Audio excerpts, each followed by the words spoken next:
So, welcome everyone to the fourth day of Vedic myths. And before we start the session, let's just step back for a few moments of silence.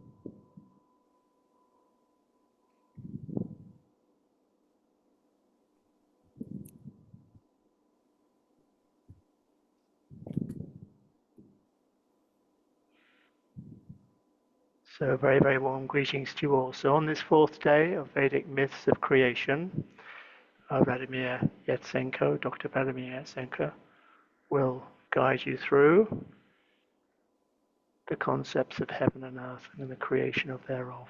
So, over to you, sir, and enjoy the session, everyone. Thank you, James, and thank you all for coming. I think you made co-host Milan, but not me, and so I cannot project there. You have to take me as a co-host. Okay, sure. I'll do that.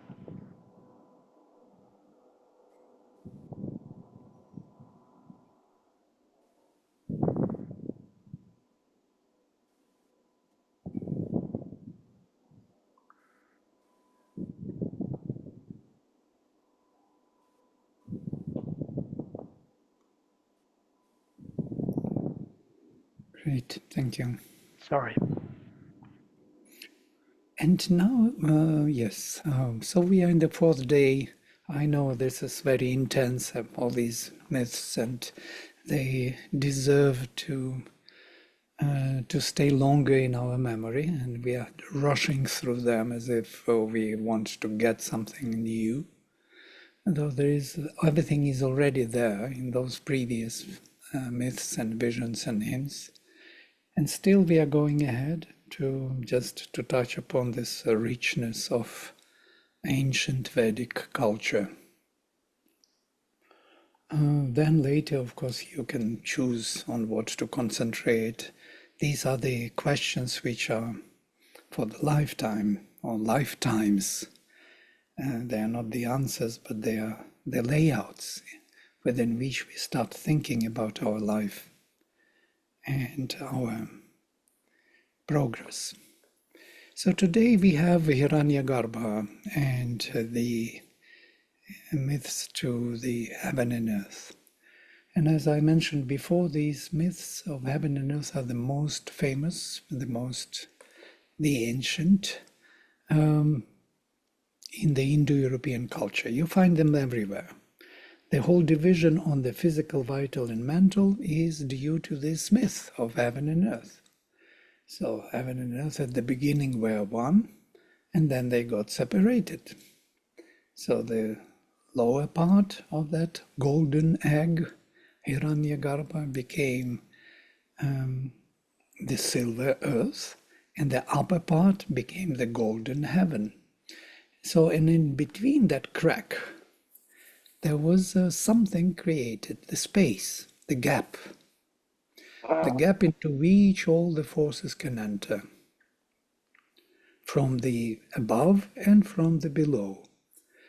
And in that gap, in that crack is exactly in the middle of our navel, in the middle of our body, antariksha.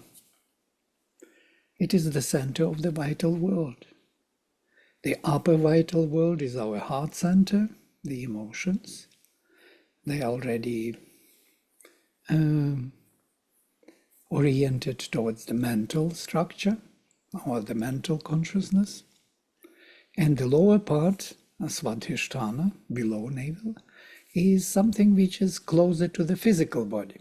So the vital handles both the mental and the physical. Yes? It builds up the transition from the vital world to the mental, to the heaven, and to the earth. And that is what vital is about. When we speak about vital in general in integral yoga or any other tradition, we do not realize that the vital is of 2 feet. One foot is on heaven, another is on earth. And so in between these 2 feet, there's something happening. So I was describing it in this way, that one foot is on earth and then rising to heaven, but not reaching heaven. And the other foot is on heaven and trying to reach to earth, but not reaching to earth. And this creates double turbulence, double field, tension field, yes? That electricity field. That's why vital world is an electricity world. Energy. Energy which is like a field, tension between 2 polarities. Neither of them is fully available, only partially, half available. And that half creates this world of sacrifice. The sacrifice is happening exactly within this world, within the vital world.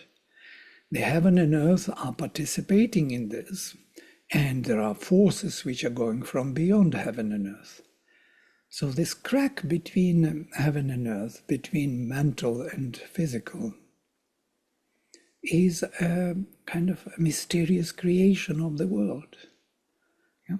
That gap had to be generated, without which nothing, there would be no universe, there would be no manifestation. So heaven and earth equal and one from the beginning, raw the sea, luminous beings, 2 luminous firmaments, were separated, and then hierarchy appeared. Earth became below, and heaven became above, and in between them there is this world of sacrifice, of constant ongoing changes. They call it Vayupavamana, is the yajna. The purifying wind is yajna. And from here we spoke that everything in our life is about this vital world, because all the experiences, all the changes coming through that world onto the physical and mental. Physical and mental are holding the ground. We spoke about that we think in this way, yes, we speak in this way, we watch movies, we read books in this way, because on one side there is a word, which is Prithvi, earth, on the other side is mind, which is perceiving or receiving the meaning of the word. So on one side there is an action, on the other side is the meaning of that action. So these two, Artha and Shabda, the meaning and the word, were one at the beginning, yeah? And then they got split. There is a delay between the expression and the meaning. Meaning is always behind, as it were. Sometimes it is not behind, sometimes the action is behind. But they are never constantly timely matching. There is a delay. And that is the gap, vital world. You can see so many implications from this myth. You can see it in our social life, in our plans which we make to realize certain things. They are always delaying the action. We are always imagining what we have to do, and then we are doing it. It was the meaning of the whole Artha Shastra, or Shastras, took this very seriously and developed on it totally wonderful vision of delay between the intention and realization. And that delay has to be taken into account.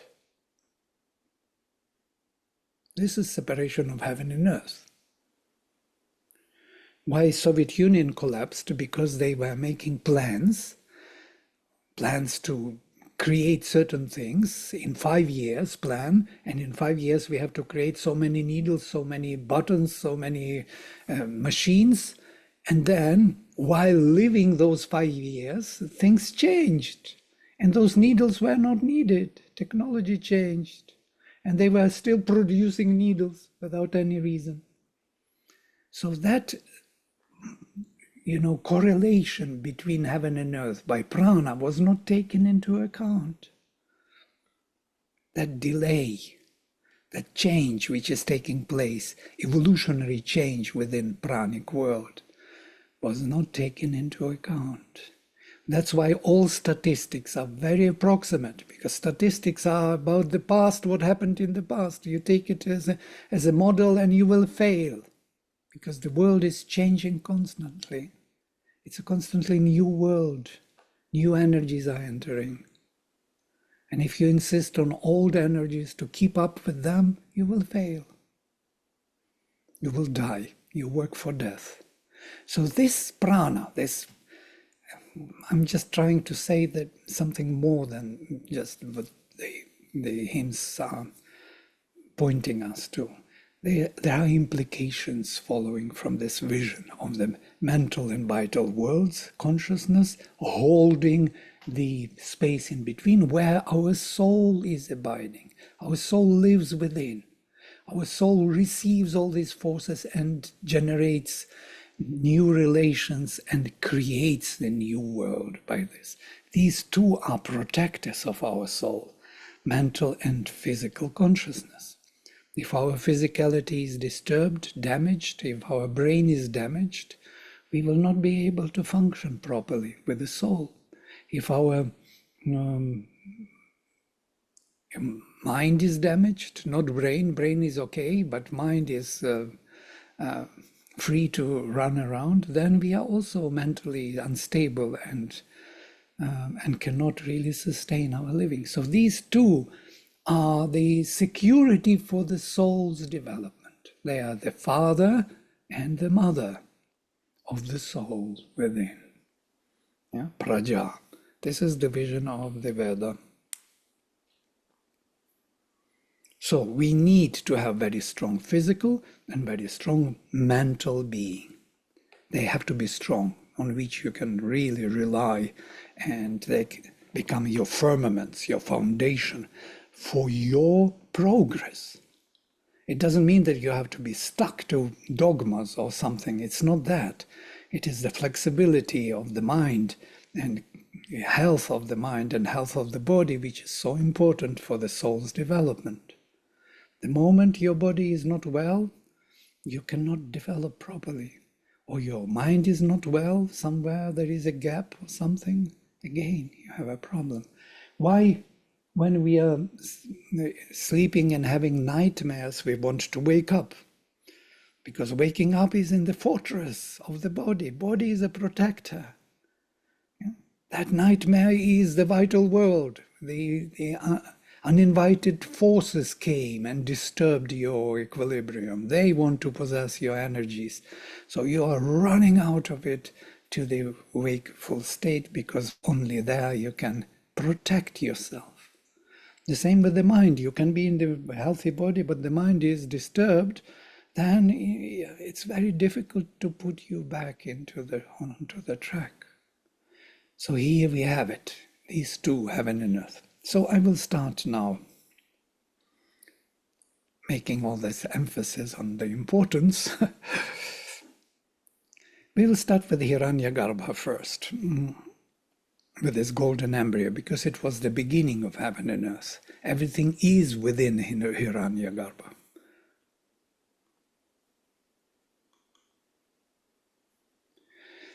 So,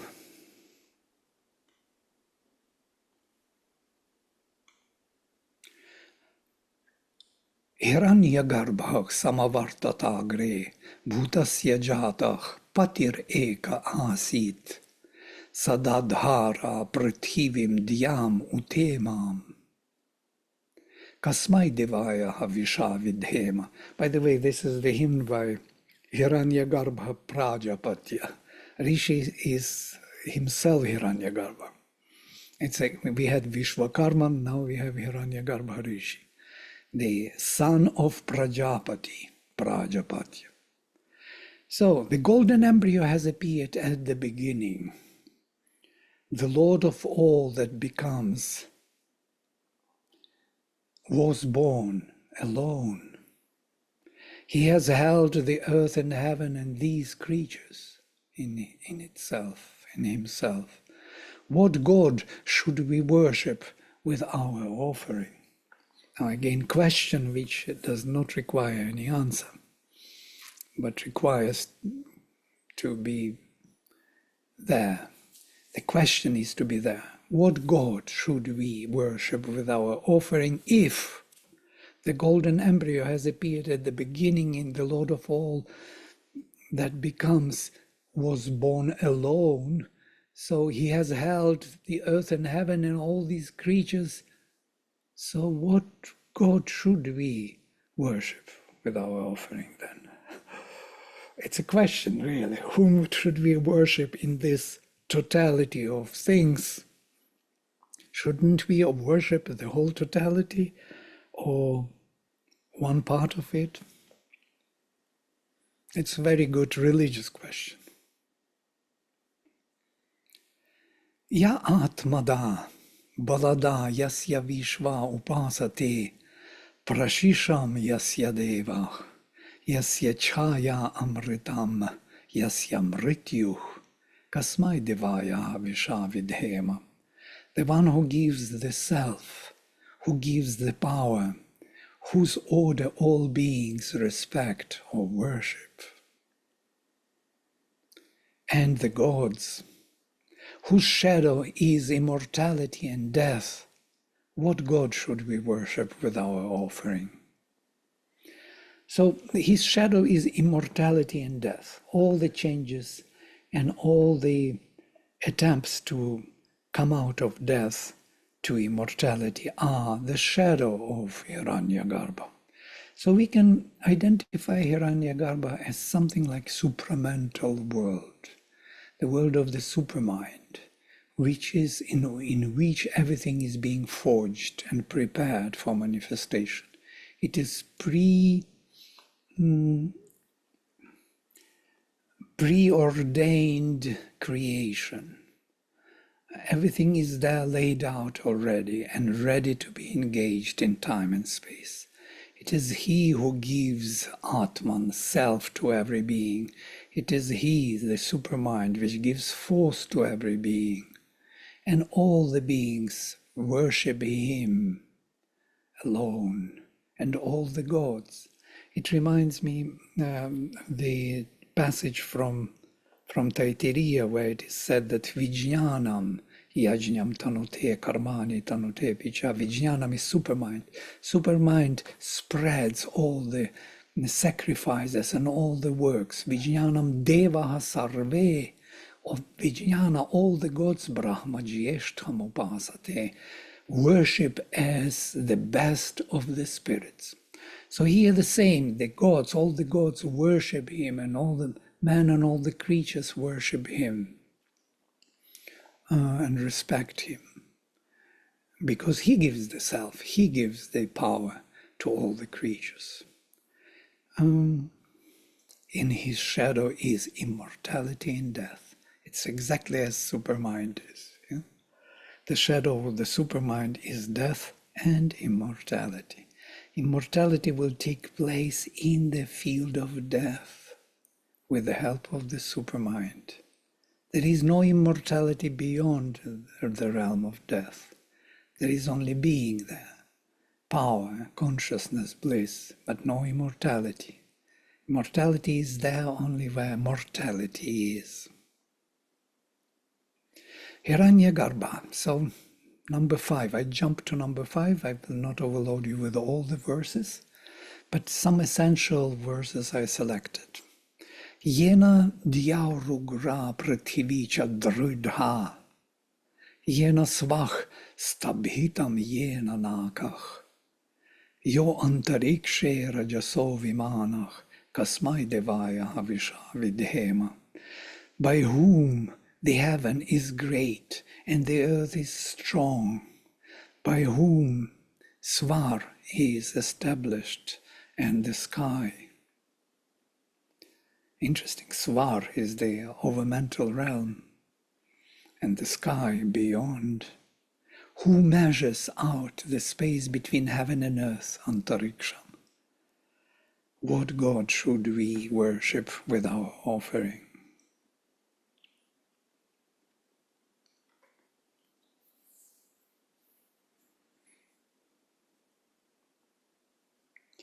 Apoha yat brihatir vishwamayan garbham dadhana janayanti agnim tato devanam samavartatasuh ekach samavartatasuh ekach kasmai devaya havisha vidhema.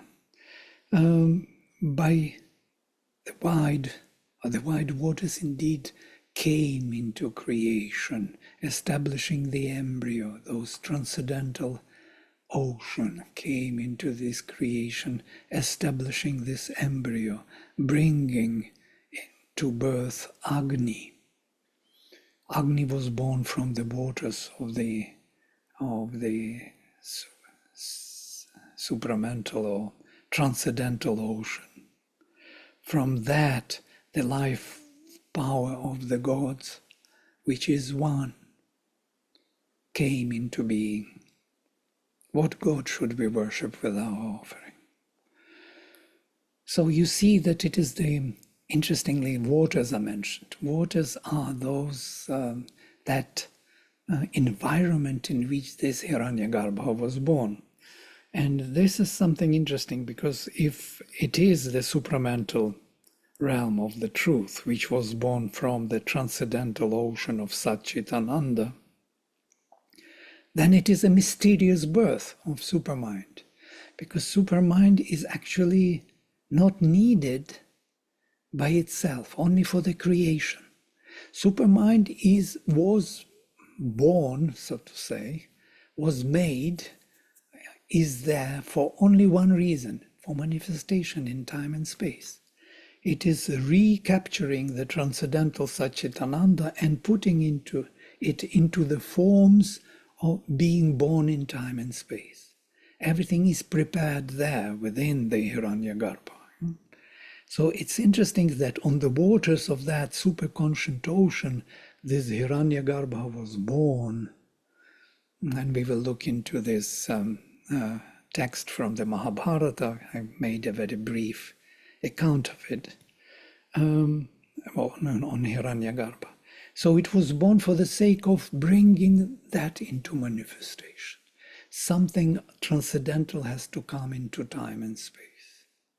So what God should we worship? Should we worship that Hiranyagarbha, or something which is beyond it, which made it possible to work for manifestation? The cause of Hiranyagarbha? Again, the question mark. He brought to birth Agni. Agni is born by this Hiranyagarbha. When it is cracking, when the crack took place between heaven and earth, then Agni was born. Agni was born on three sides. From the side of the earth, it was Agni, flame, fire. From the side of heaven, it was Surya, it was the sun. And in between, there was the third Agni, and it was Vayu Pavamana, the wind, the energy.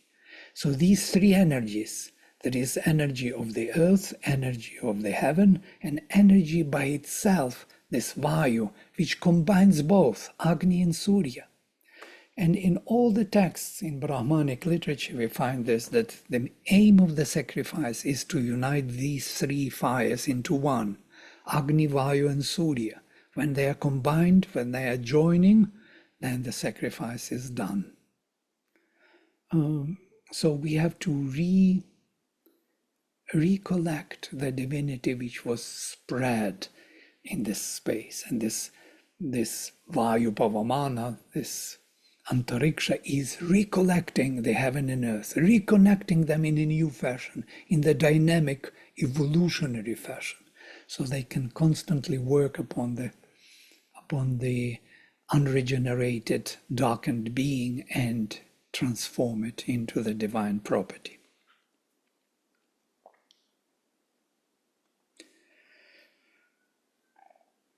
Yashchidapo mahina paryapashyat daksham dadhana janayantiri yajñam yo deveshu adhideva eka asit kasmai devaya havishabidhema. Who verily oversees with his greatness the waters that are establishing Daksha. Notice this. It's amazing because Daksha is the highest level of the supermind. Daksha, Amsha, and Surya. And they are who verily oversees with his greatness the waters that are establishing Daksha, the supermind, bringing the birth of Yajna. Sorry for this. Who was the one God among the gods? What God should we worship with our offering? Now they are suggesting already that behind that, Hiranyagarbha, behind even the waters of the superconscious, there is someone there who actually oversees with his greatness the waters that are establishing Daksha, that are establishing Hiranyagarbha. So here's the last one portion of this. I take from the Mahabharata, book 12, just very brief account. Hiranyagarbha was born in the waters from the fire of tapas, from the consciousness beyond, that very tapas we already spoke about. It was floating maybe even there, for the period of 1 year on the waters, though time was not yet created. So this is the prototype of the time, that 1 year is its body, and once it cracked, the year starts ruling the whole movement of time. So in 1 year, the Brahma Swayambhu was born within the embryo. And within this egg, there is the creator was born, self-born Swayambhu Brahman, the spirit, the creator of the universe, and he split the egg into 2 parts.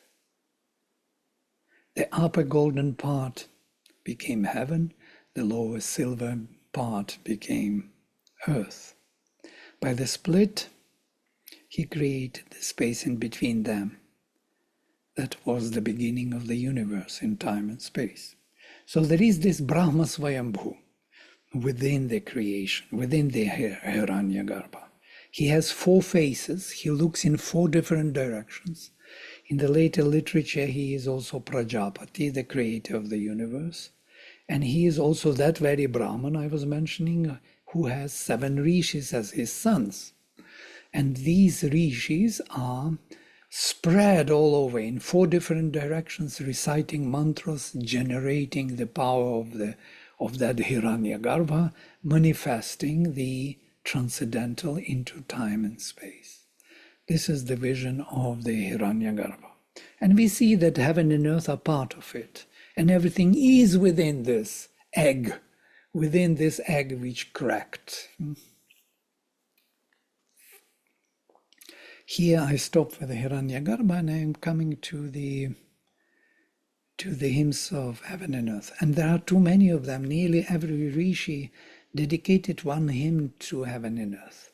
And there are many of them. So I will send you the file where many more translations. They are remarkable hymns. Everyone is different, adds something to this knowledge, and also generates some spiritual presence. So let's look into one of them, of Dirghatama Uchatya. I mentioned this rishi already. This is the most cryptic rishi, Dirghatama. The one Auchatya, he was born from his mother, and his mother was the divine word. And he notice his name is Dirghatama, long darkness, extended darkness. So that word was cast into the inconscient, yes? And it is that luminous rishi within the inconscient bringing all the divine powers to action. That is the meaning of his name. And he is always very cryptic. Pradyava yajnaich prithivi retavridha mahistushe vidatheshu prachetasa devebhirye devaputre sudamsasa ittad dhiya varyani prabhushatah. I establish in my prayer the heaven and earth and the gatherings. Gatherings are usually sacrificials, vidateshu. Sri Aurobindo translates these gatherings as finding of the knowledge. The wise ones, the great, who make the truth grow, whose children are gods, who together with gods bring forward the boons by the meditative thought in its full creative power. Well, very cryptic already. Too many things in one line. Pradyava yajnach prithivi ritavridha mahistu shevidatheshu prachetasa. This is Jagati rhythm already. Devebhirye devaputre. They are devaputre. They are the ones who bring the gods as their children. Notice this is the Bahuvrihi compound. These two whose children are gods. So all the gods are children of heaven and earth. Iktadhiya variyani prabhushatah. And thus, by meditative thoughts, it is full, yes, they bring forward the boons. Variyani, the most desirable things they bring forward. Utamanye pitur adruho manomator mahi svatavas tad havima bhih. Havima bhih.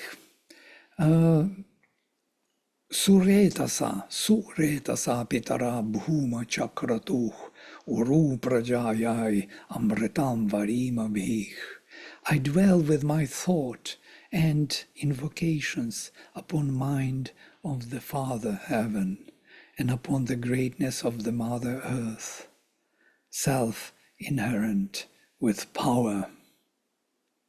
They two parents procreate us with perfect seed, made this world wide with their expansions and immortal for their progeny.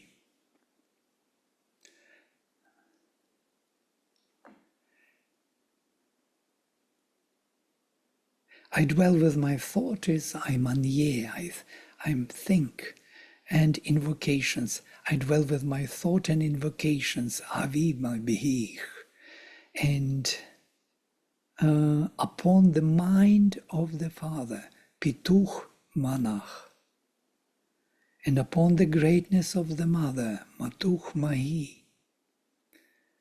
And that mahi is svatavach, self-established with power. On that I dwell with my mind and invocations. So on the Father and Mother I dwell. I meditate upon the spirit and matter. When they speak about Father and Mother of Hiranyagarbha, they usually speak of the spirit and matter, heaven and earth. When they say earth, they mean material manifestation. And when they say heaven, they mean the spirit. And spirit has layers upon layers. It starts with mental and goes beyond to the overmental, supramental, and beyond. Everything beyond, above, is heaven. Everything below is earth.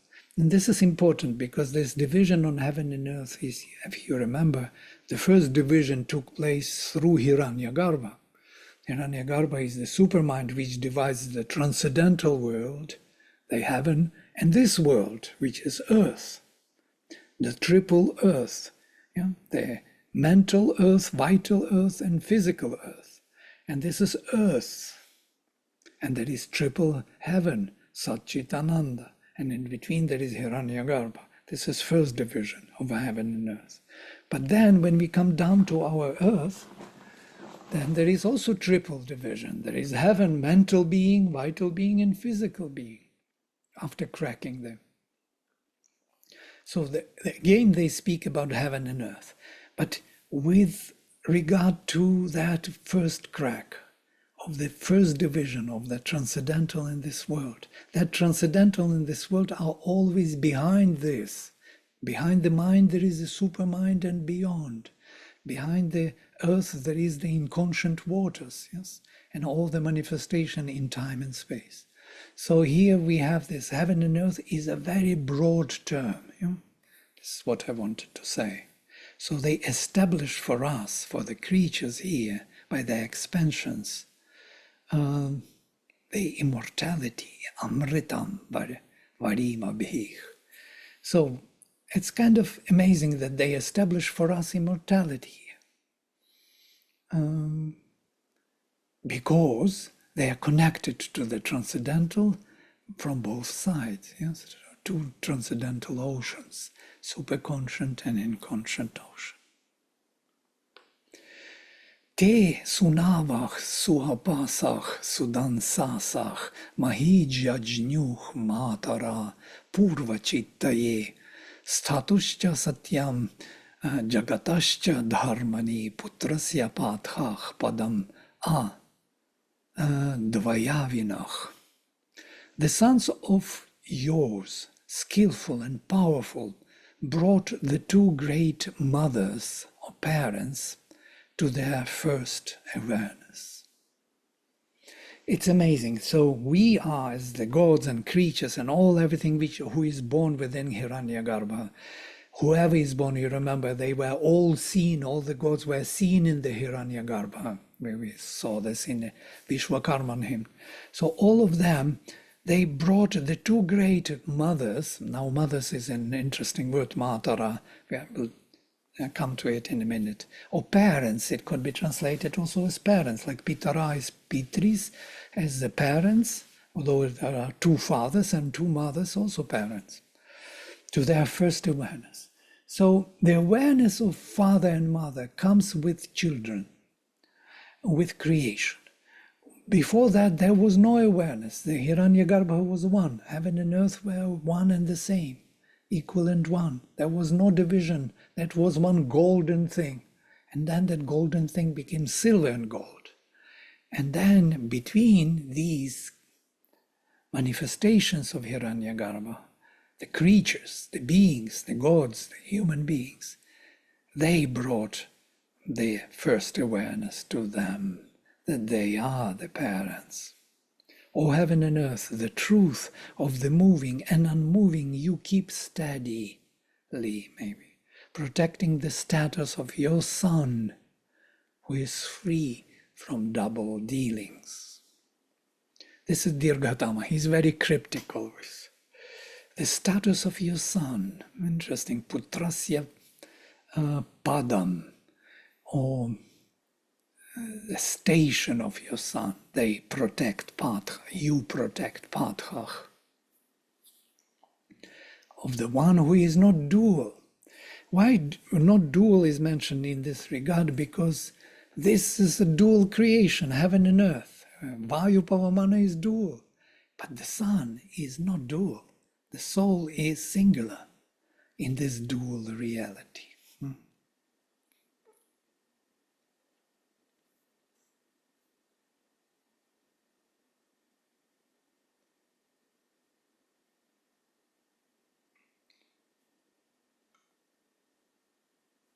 Te Mayinach, te Mayinach mamire, suprachetasach, jami sayoni mithuna sammokasa.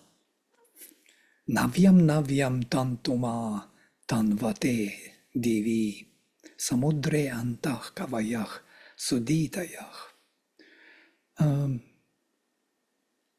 They who are equipped with procreatory power, most wise, with consciousness turned forward, measured. These are the creatures which were brought by the heaven and earth, father and mother, measured out the twins, the heaven and mother, the heaven and earth, who have the same birth and the same home. The sea is shining bright in heaven, and within the ocean weave the thread forever new. The sea is shining bright in heaven, and within the ocean, that very ocean which brought the Hiranyagarbha, weave the thread forever new. Navyam navyam tantum tanvate divi. Samudre antach kavayach suditayach. Very beautiful poetry. So they are Mayinach or Mayavinach. And this is something I know I take a little longer, yes? And you already, your head is spinning. Yes, go ahead, Suhani. Maybe I will. That was my mistake, sorry. No, go ahead. It's not a mistake. It's a very good that you stopped maybe. Otherwise, I have to finish the hymn, and until I finish the hymn, you will be lost. You already lost, most probably. So please interrupt. I had something to ask about the previous hymns that we discussed. Nothing on this side. Okay. We will come to it then in a minute. So let me finish this one. Yeah, It's only sure. one more, and then we will stop. So Mayinach or Mayavinach, this is the word of those who have Maya force. And Maya force generates the forms within time and space from when Hiranyagarbha cracked, then the possibility of creating forms with meaning, with delay, appeared. And these are the forces, te mayinach, mamire, measured out, suprachetasach, whose consciousness forward turned perfectly forward. Interesting, forward, because time is considered. Forward means next. They are building up from the infinity this manifestation.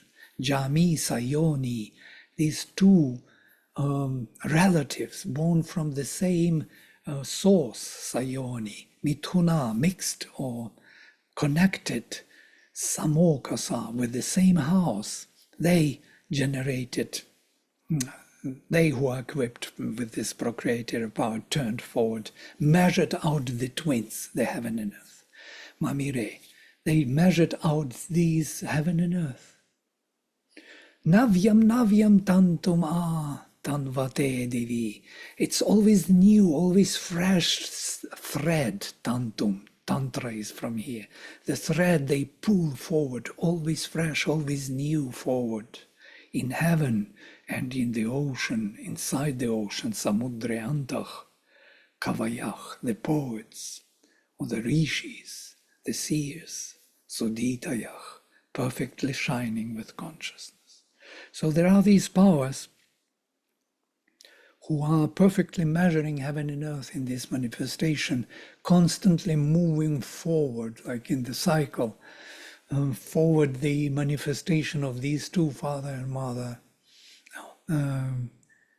who are the source of the infinity from above and below. And the last one for this hymn, I think it is the last one. Yes. And there's one more hymn, but we'll see whether we will be able to get it. Tad radho adya sabitur vareniam vayam devasya prasave manamahe asmabhyam dyava prithivi suchetuna raim dhattam vasum antam shata gvinam. This is the achievement today, the most desirable gift of Savitar we think about in his moving forward.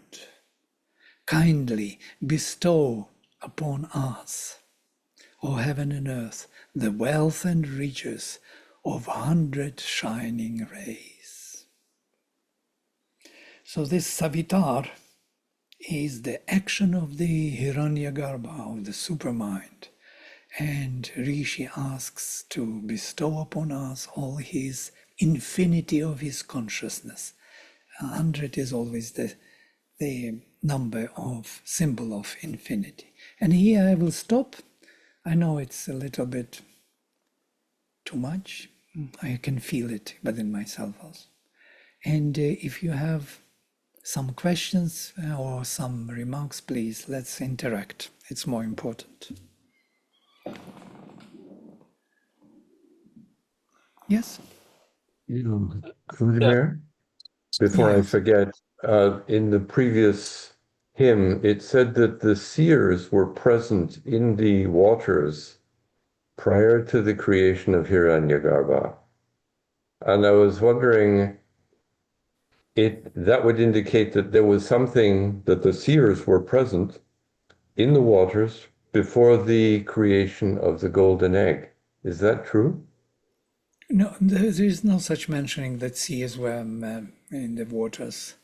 At least I do not know that. Maybe you read it in with your. But No, yes, it's just in the next to last hymn that you just had posted. You read it. yes. But not in the waters, in the Hiranyagarbha in the waters, yes.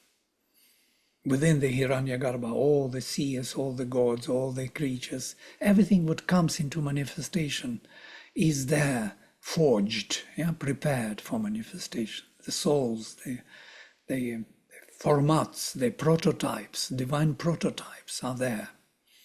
And then when it is cracking, then everything comes into manifestation. So, and the seers discover it, yes, in their heart later when they are manifested, they discover that source behind, yes, beyond. Well, since you point in the blank direction, so I cannot find that reference. If you would be more specific, maybe one can specify more even. Okay, maybe later. Okay. Okay. Vladimir ji, this Dirghatamas Auchitya, the son of the Supreme Word who is sent into the inconscient, can we link it to the being in the mother's vision who she met? Well, I never thought of it, yes. Well, you may have some association. He is the Rishi. Okay, he's very true. And the most cryptic one, and without age. We do not know to what age he belongs, to what even Gotra, we do not know. He is a unique Rishi. There are few unique Rishis who are like this, yes. There another Gautama Rahugana, a very ancient one. All the Gautamas are produced from him. He is the father of all Gautamas and Vamadeva and so on. And there are few very archaic rishis, yes, and this is one of those. He was actually a rivalry of Brihaspati. Brihaspati and him were quarreling. They wanted to occupy the word, the mother, the mother, Uchati, was pregnant with Dirgatama. And the Brihaspati wanted to enter into her womb, and they had a quarrel. And he said, no, I am here already, I am occupying. So he brushed away. Brihaspati himself, the Lord of the Divine Word, was fighting with the Dirgatama Uchatya. So these are very mythological, cryptic rishis, which we cannot really even comprehend what it means unless we have that experience or some understanding, which is much deeper than we can do now in this present So, time. yeah, so for the time being, I keep it separate. The being in the mother's vision and this Dirghatamas Rishi. Right, but that, yes, he was in the womb of the Word. His mother is the Word. Yeah. So, but Dirgatama, he entered, yes. His name is that he was sent to the inconscient, yes. And this is something important. It's what Sri Aurobindo did also. He went into the deepest inconscient, to the bottom of things, to this infinite rock. And most probably that is the name which Dirgatama is indicating, that he reached to the very source of things, to the very bottom. Possible. Well, at least I think of him this way. Okay, thank you. Vladimir, I have a question, please. In Savitri, in the canto, the Soul's choice and the supreme consummation, when death casts off his somber calm and reveals his fourth. There's an echo, I don't know why. And reveals his fourfold being. Then one of them is Hiranyagarbha. There is Virat, there is Hiranyagarbha, and then there is a third spirit that stands behind. So, what is this then? I just want to We didn't understand. touch upon Virat, yes. We didn't touch upon Virat, but it is there, yes. Virat is there in Purusha Suktam, but I skipped because this is impossible to cover everything. Oh, I didn't skip. I mentioned Virat and Yeah. reference to Sri Aurobindo's Savitri. Yes, I didn't skip. Yeah. But Virat is something which is already manifested. Viraj, literally, yes, which shines out. And that shining out is actually the manifestation of that Hiranyagarbha. So Hiranyagarbha is Virat in action, yes, in manifestation in a way. That luminous, what do you call it, emanations of Hiranyagarbha is Virat. And from there, Purusha was born in manifestation, and from Purusha again, Virat came into being. So you have to come down and rise again back to the luminosity of the Hiranyagarbha. That's involution and evolution. We never addressed this topic before, but this is an important thing. So Hiranyagarbha, and there is someone beyond both of them, yes? The Supreme, who is the cause, who made this Hiranyagarbha being born in the waters of the superconscient ocean, Satchitananda. So notice, interestingly, Satchitananda 1, 2, 3, and Vijnana is 4. And the number 4 is a very strange number. It starts a new cycle. We never think about it unless we study occultism. And in occultism, the first family is 1, 2, 3. So 1 plus 2 equals 3. But 4, what is 4? Yeah, and so Kabbalistically, 4 is 10. Yeah, because 1 plus 2 plus 3 is 6, plus 4 is 10. So it starts again 1, 2, 3. We have 3 families, 1, 2, 3, 1, 2, 3, 1, 2, 3. Yes. Triple world, and 1, 2, 3 within. We have triple heaven, triple earth, and triple vital in between. This triplicity, triple supermind, Satchitananda triple. This triplicity is that there is a being, there is consciousness of the being too, and there is this awareness which generates the delight. And because when you are aware of your being, you are blissful. And that is 3. That's why 1 plus 2, when you are conscious, is 3. It's pure bliss. But then suddenly there is truth comes into being. 4. Why do we need 4? I'm already aware of myself and fully blissful of myself. Why do I need 4? And this shift in occultism is considered to be very mysterious. They cannot explain why that shift into 4 takes place, why Hiranyagarbha was born, because there was an intention to manifest in time and space.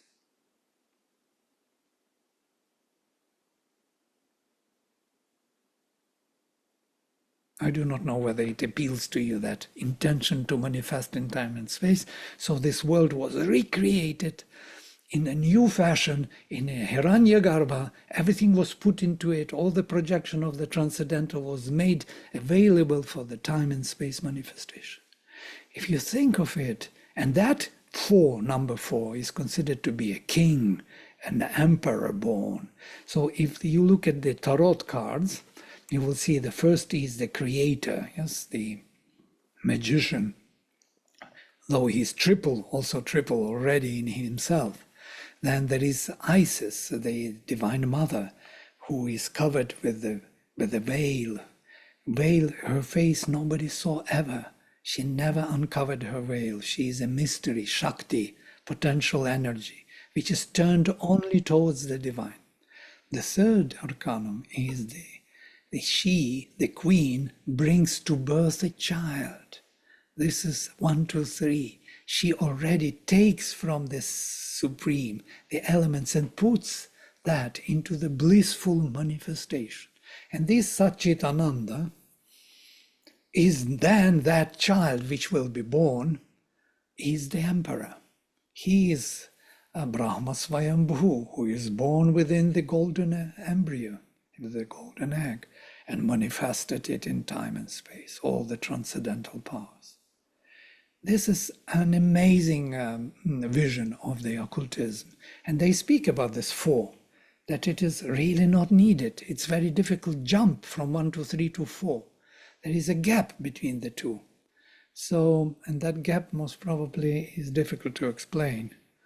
Why suddenly a new creation has to come. And interestingly, in our Sanskrit grammar, we have the same order. Somebody was asking, maybe it's appropriate time to speak about this. We have nominative case, accusative case, and instrumental case. And these three are nothing but Sat Chit Ananda. And you will see it if you start examining. So first is answering to the question who, and what is the second, what this one who is wants to be, and that is consciousness. He is aware of himself. And then by what, with what means, in what way, with what, and that is the Ananda. So that is the qualifier of how, answering to the question how. So we have three questions. Who, what, and how. This is 1, 2, 3. But the fourth one, dative case, is what for. And what for is already a projection away. What for? For something. So he,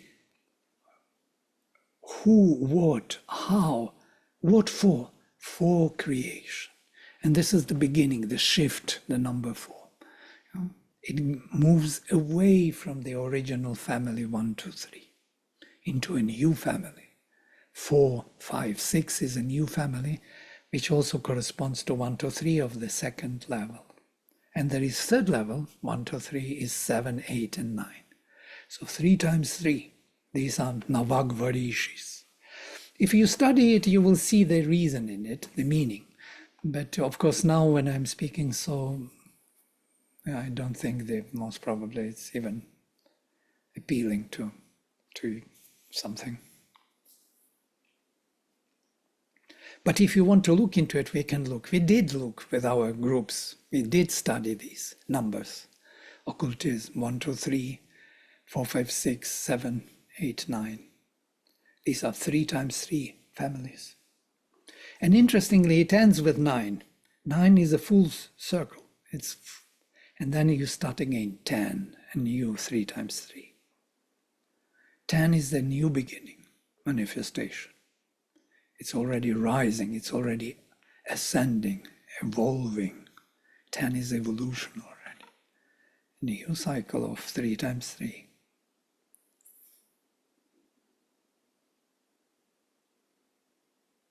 So all these nitty-gritty elements are connected to this vision of separation of heaven and earth. I have beautiful hymns of Agastya Rishi where he asks, but who could make such a perfect creation where heaven and earth, seeming immobile, create everything which is mobile? everything moves within them, and they are not moving, they are holding the ground. And he always refers to them as protect me from abhava, from the inconscient ocean, from the abyss. They are the protectors, they are holding our soul protected here.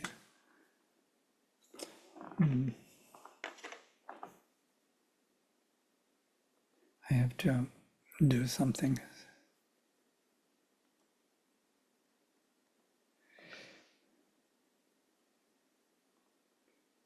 Okay. Any more questions for this? No? But you see how they are connected. Yes, go ahead. Sorry, when you mentioned that the aim of the sacrifice is to join Agni, Vayu, and Surya, is this thought, will, and action forming into a unity consciousness? Is that what this is saying? Yes, the original oneness of heaven and earth has to be restored.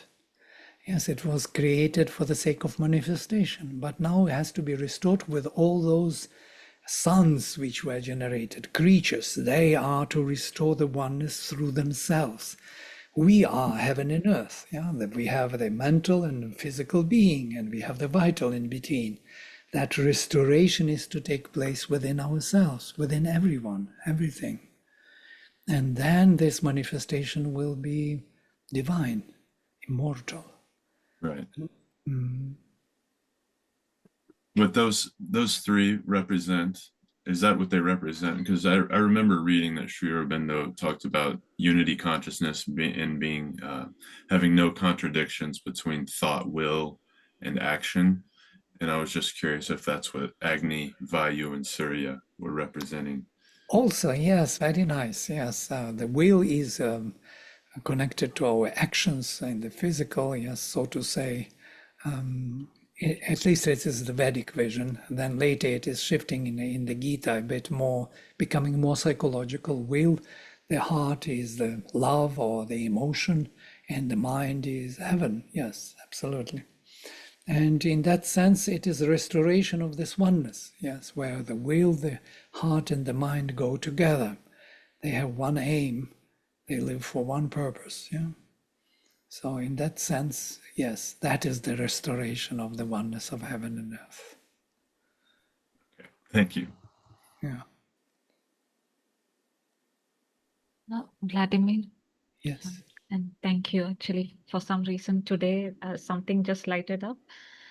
When you said about the 4, 1, 2, 3, and 4, gives us the ever-present origin. When he uses the word, the origin is ever-present. It just, for me, that word 4 just came up, like, the integral aspect. When 1 and 2 become 3, the ternary becomes quaternary, and that quaternary, the fourth state of being that Gurdjieff also talks about. And the Swar world, supramental, I think somewhere it's Absolutely, all overlapping. absolutely. Nice, absolutely, very beautiful.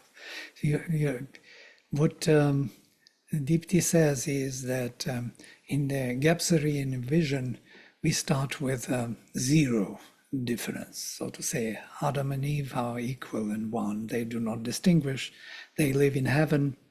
And the difference is made for the first time when they come into the one-dimensional structure, which is a magic structure. And this magic structure is the oneness of the world. It's the oneness of nature. And it's like nature rules. There is no soul yet different from nature. Nature is the soul, is the self. Yeah? But then they already feel the difference. The difference is there in one-dimensional structure, but not really manifested purely. But then the mythical structure comes, the finding of the soul. We find out that actually this oneness of nature is one thing, but we are coming from elsewhere. Our origin is elsewhere, from another source, from the Supreme. We come bypassing all this as the soul engages into the world, into nature. It has its own origin. And then the contradiction starts, the world and the soul. From here, all the religions are coming into existence. Mayavada, Christianity, monks. You remove yourself from life, you go deep within, you find the origin, you return to the origin. So there is a fight between the magic structure, that's why all the witches were burnt on fire, magic structure, and the mythical. The belief in one and the only, where you have to return, the rest is something else. So that has to be denied. The nature has to be denied for the sake of finding the spirit. You find immediately correspondence to any religion. Take any, and you will see the same story. And then what happens? Then mind comes into mental structure with Socrates and Greeks, and they started to worship the manifestation, the body, the beauty of the body. And Socrates says, I don't want all your mythical stories to explain to me the world. With my mind, I can figure out myself. And I can weigh and measure and rethink and find the truth. This is the beginning of mental structure. I myself am capable of knowing the truth, finding out the truth. And what it does, it's a very critical structure. It destroys destroys mythical and magic. Actually, it is kind of magic structure incarnate. So it is contradicting the religion. Look at what happened in Europe. Science contradicts religion. This fight between science and religion going on. What is right and what is wrong? So this mind is very destructive for all other structures, but what it does, it reorients our search, our psychic search, to the future, not to the past, not to the origin. So we start believing in evolution. And when the soul comes forward, that evolution is totally justified. And that leads to the integral structure number 4, which is actually recapturing the zero structure, archaic structure, the origin, in a new fashion where everyone embodies heaven and earth in fullness. And that is the supramental creation. Absolutely right, Deepti. That is number 4.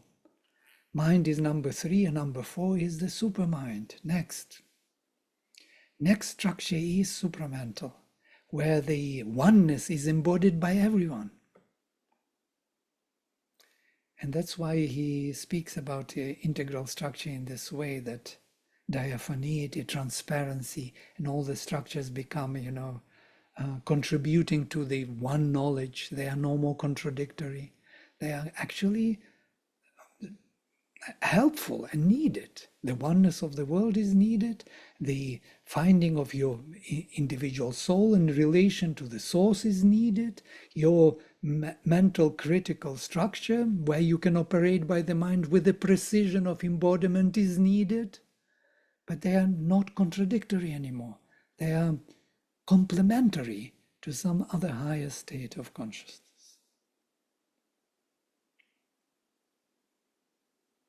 Yes? We will come to it. Yes, go ahead. Something that, as you were speaking at the first part of the session, you mentioned that there are many hymns of creation in the Rig Veda. And I'm wondering, of course, we've gone through 3 or 4, and you've got another couple days, and we're already seeing some obvious similarities between the waters and between tapas, the heat, and between the split. And yet, we also have very different perspectives, if you will, on these hymns. There's differences amongst them. And so what came to mind is I'm wondering if by chance these difference in perspective, somehow comes back to the rishi that is experiencing it. Is he perhaps experiencing it through the family godhead, let's say it's Agni, or let's say it's Indra, or the Ashvans is the Rishi's family godhead. Is there any correlation that you've noticed that their unique perspective somehow is from the power of their family godhead? And that, in part, at least, explaining the difference in perspectives, although there's always this commonality that threads through all of them. Most probably there are differences on that ground because each rishi has a particular, role to play in our evolutionary journey and has a particular victory over the resisting forces and invoking different devatas for help and engaging with them more than with others. And in that sense, through that particular deity, he has his powers. And in that sense, there may be exactly that what you say, but to trace it, you have to be deeply into the rishis' system of knowledge, because they are actually, as Sri Aurobindo says, they are all following one body of knowledge. And many times, even though they are very different in character, rishis, they have different characters and approaches in some way, they're still holding on to the same body of knowledge. Even sacrificing to a certain extent the varieties and the beauties they could have brought into the hymn, they are still sacrificing it for the sake of clarity of the message, clarity of that power of the hymn, which can connect us to that presence. So in a way, most probably will be most difficult task to discover those differences. Yes, but I had this in mind, this project, to dwell on one rishi only to the extent that you start feeling him, knowing him as a character, his language, and then shift to another rishi and feel the difference. And we did this work in many years in IPI, and it was very tangible, actually. It is tangible, the shift in language, the shift in approach, in diction. Every rishi has his own diction, his own preference. Vishwamitra is very direct, very kshatriya type. Vasishtha is very luminous and deeply reaching, very soft. If you take Dirghatama Uchadhya, is always puzzling, always giving some puzzles which you cannot crack. Everyone has, Kutsangera, everyone has a very specific way of addressing, but most probably it's due to their character also, not maybe not so much because of Devata, but because they are different beings, like different poets, yes. So in that sense, of course, it would be important to distinguish between the character and the deity and how they address the topic. But it's a very interesting project. Yes, thank you. Maybe one day when we have enough force for everything and time, we can do that. But now we are just scratching the surface. We need to know language, first of all. For this, it's not possible without knowing language and feeling it deeply, because then you don't feel the difference. Translation doesn't give it. Translation is very, very damaging. It takes. Yes? Sorry. No, go ahead. Finish your thought. I'm sorry. No, it gives only a sketch. It doesn't give a really mental sketch form. It doesn't give you the depth of what is in the words, like this, what we read with so beautifully expressed. The last of this, it's difficult to even say how it is, Yo devesho adhideva eka asit. Or this last one, it's Hiranyagarbha, not Hiranyagarbha, I wanted this one. Number 8, number 5. This, Asmabhyam Dhyava Prithivi Suchetananam Navyam navyam tantuma tanvate divi samudre antah kavaya suditayah. Navyam navyam tantuma tanvate divi. If you feel this, this is such a flow of consciousness. It's a poetry. It's really a poetic formation of the highest consciousness possible. Very, very soft, very beautifully framed, and so on. So please go ahead.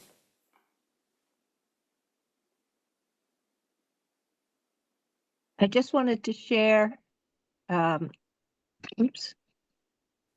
We don't see you. Where are you? Yeah, okay, there I am. I just wanted to share a couple quick reflections on verse 2, verse 3, and verse 4. In verse 2, I mean, I'm working from the translation, of course, but where he talks about the earth as self-inherent with power, that reminded me, because I just read it last night, of Sri Aurobindo in the Life Divine, chapter 10, about conscious force, where he says that there is nothing that is not inherent. Nothing can come out that is not inherent, and he gives a very long explanation of how the spirit is embedded in matter. And so this seemed to be saying the very same thing: self-inherent with power. The earth is self-inherent. That's the involution. It's there. Supermind is there even before it comes out. Right. Let me project this, what you said. This is here, it is. Matur mahi svatavach. Svatavach. Svatavach, it's self-power. Mahi, great power, tad. That is of the mother, and there is adruhomano pituch. Of the father, there is the mind, which is not betraying, which is always leading you in the right direction. So mind is of the father, which is always true to the thing, and the powerful, the greatness is of the mother. Go ahead. Okay. In the next verse, in verse 3, of course, whenever I see son, S-O-N capitalized, it makes me immediately think of Jesus. But I could see where the Jesus story of God the Father being the Father and a human mother giving birth to a son who is really representing the psychic being or the soul. When you said that the two mothers or the two parents, heaven and earth, give birth to a son, and that son is the soul in the middle, I saw where all of that concept came from. That, makes its way into the psychic, exactly, which is what makes its way into the story of Jesus' birth between the Heavenly Father and earthly Mother. Yes, and the indication of the that it is soul, that he is Advayavin. He is the one who has no duality. He is not coming from this, dual world of heaven and earth, of pranic world. He is singular, and that is the indication of the soul of the psychic. Yeah, absolutely. And then in verse 4, when it talked about the twins of heaven and earth, I couldn't help think about all the different ideas of sisters or twins that we've talked about in other ways, Yama and Yami, or day and night. That struck me. How when we discussed the Yama and Yami hymn, he was in heaven and she was on earth. Yes. Yeah, absolutely. And even heaven and earth, if we read, for example, Agastya, Rishi, Heaven and Earth, he starts with this, that it is actually, heaven is Diauch, Div, to shine, light, and earth, Prithivi, is vast, Prithu, yeah? And Prithu, Bhumi, the place of becoming. And so they are related to the day and night. These are day and night relations of heaven and earth. We just don't see it. But once they cracked, that became very apparent, that they have to continue this like two wheels of the same chariot. They move forward with the same mind. The heaven and earth are doing the same work, yeah, for the soul. These two mothers, darkness and light, are feeding the flame growing within. These are the other symbols which are matching with heaven and earth. And we do not see that match because heaven and earth and day and night are time related for us and not space related, and heaven and earth space related. And in that sense, we do not see the correspondence, but they are both time and space related. Vladimir, I have a question here. What Selvi was also mentioning, the Samudra Manthan in this case, can it correlate with that? The Samudra, the ocean, and like, no? Yes, absolutely. Yes, Divi and Samudra Antach. Samudra Antach, it's here Samudra is that inconscient ocean, yes. Inside the inconscient it is there, and in heaven, yes. They spread this tantum, this spread new, constantly new, moving forward. That's why the universe is totally, constantly moving forward and never stays in the same place. We are never in the same space or time. Never. We never come back to the same space or time. It's an illusion. We are always in a new. And this is something really corresponding to this. Navyam tantuma. Yeah. Right. I will stop here.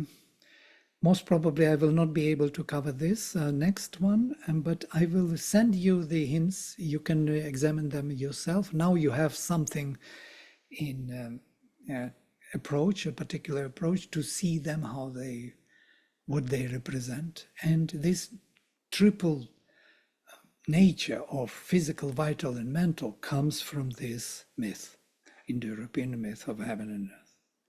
So all the knowledge, occultism, you name it, is based on this vision. At the beginning of creation, mind and physical world, physical consciousness and mental consciousness separated. And this is something interesting, that they were one. The mental and physical, that means power and consciousness were one, knowledge and power. In the supermind, they are equal and one, and then they got split. So there is difference between consciousness, knowledge, and power, which represents that knowledge. There is a delay. There is ongoing interaction through the souls which are building up the divine manifestation. This was the very skillful creation by the divine to make it possible for himself to embody in the many. I have one question. Is supramental beyond time and space? Yes, it is. Time and space is forged there, yes. You don't like the answer, I see it. Time and space comes spelled out after supermind cracks, let us say that way. Before it cracks, everything is packed there. The time is packed and the space is packed into the very dense substance where you cannot really have a gap or delay between knowledge and power. There is no delay. The delay is time and space. And the delay was needed for spelling out all the infinite properties of the divine, and to make every one of them grow in this oneness, reflecting upon the oneness of heaven and earth. Is that apprehending consciousness, apprehending supermind, that delay take place? Yes, apprehensive consciousness, absolutely, prajnana, yes. That prajnana is the power which manifested everything, yes, made it visible. He wanted to see himself. He never saw himself. How could he see himself if he alone is? So So that now he can see, I can see you, it is him. And you can see me, it is him. We see him all the time, everywhere, in every form. It's a prajnana, the apprehensive cognition.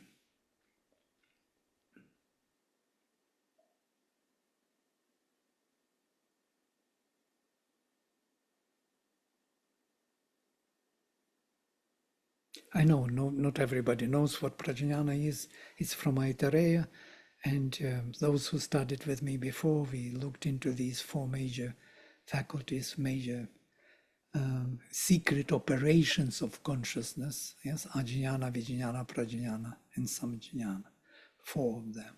And one of them is the most important, is prajnana, because it manifests objectively the divine to himself. And that objectivization is nothing but the gap in which he can look at himself as if he is not, as if it is somebody else, different, another. He wanted to be another, and now he can look at himself as another and learn about himself as another. And that is the whole manifestation. But it is him, no doubt. Okay, we stop here for today. I will not do this. I will send you the bigger notes, yes, which I have like 27 pages. I didn't want to send it today. Otherwise, you will be saying, what the heck is going on? When that can be done ever. But we are only introducing ourselves to this profound culture, spiritual culture. Sri Aurobindo says it was one of the greatest, spiritual cultures in the world, which he says he scratched the surface only of this. Can you imagine if he scratched the surface? What are we doing here? Just, we are in the kindergarten, in the crash. But with Sanskrit, you will open up the doors. Okay, I will close with mantra. Om Sarve Bhavantu Sukhinaha Sarve Santu Niramaya Sarve Bhadrani Pashyantu Ma Kaschid Dukha Bhag Bhavet. Om Shanti Shanti Shanti. Hari Om. See you next time. Namaste. Thank you.